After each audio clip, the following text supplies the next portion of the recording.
குண்டுகள் என்ன செய்யும்? டெல்லி ஜந்தர் மந்தர் பகுதியில் கரப்பான்பூச்சி ஜனதா கட்சியினர் நடத்தி வரும் போராட்டத்தில் ஏற்பட்ட வன்முறையின் போது கூட்டத்தை கலைக்க துணை ராணுவ படையினர் பெல்லட் துப்பாக்கிகளால் மாணவர்களை சுட்டதாக குற்றச்சாட்டு எழுந்திருக்கு.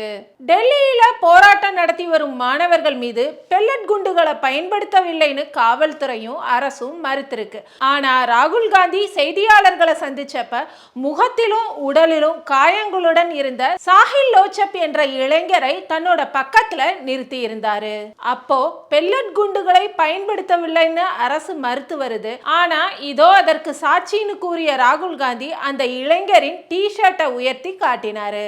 அரசு பொய் சொல்வதை நிறுத்தணும், இந்தியாவின் எதிர்காலத்தின் மீது துப்பாக்கி சூடு நடத்தி இருக்கிறாங்க, பெல்லட் குண்டு தாக்கியதால ஷாஹில் தனது வலது கண்ணால் பார்க்க முடியல, இனி அவருக்கு பார்வை திரும்புமாங்கிறதும் உறுதியா தெரியல.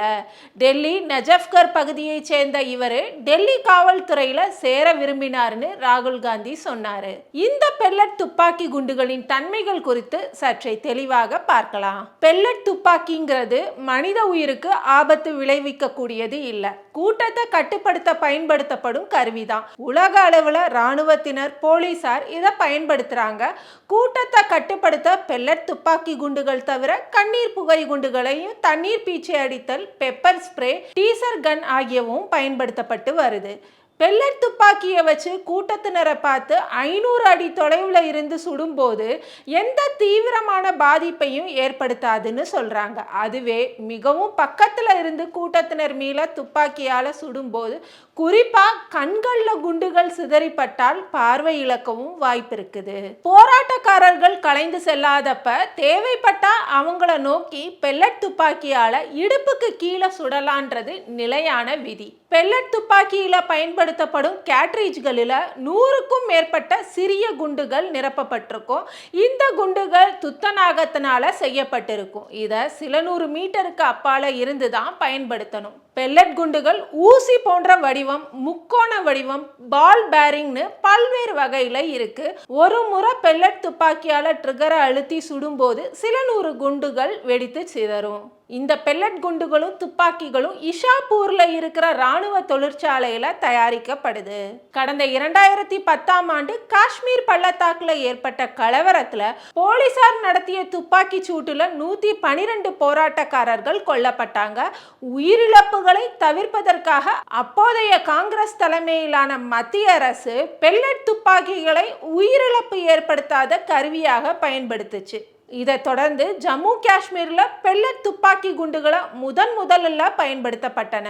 2016ஆம் ஆண்டுல ஹிஸ்புல் முஜாஹிதீன் தீவிரவாத அமைப்பின் தளபதி புர்ஹான் வானியை பாதுகாப்பு படையினர் சுட்டு கொன்றாங்க. அதை தொடர்ந்து காஷ்மீர்ல நடந்த கலவரத்துல ஈடுபட்டவர்களை ராணுவத்தினர் பெல்லட் துப்பாக்கியால சுட்டதுல பலர் பார்வை இழந்தாங்க.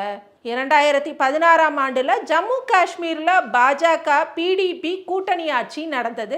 அப்போ போராட்டக்காரர்கள் மீது பெல்லட் துப்பாக்கி குண்டுகளை பயன்படுத்தி ராணுவத்தினர் சுட்டது பல விமர்சனங்களை எழுப்பியது. பல்வேறு கட்சியினரும் பெல்லட் குண்டுகளை முழுமையா பயன்படுத்த தடை விதிக்கணும்னு வலியுறுத்தினாங்க.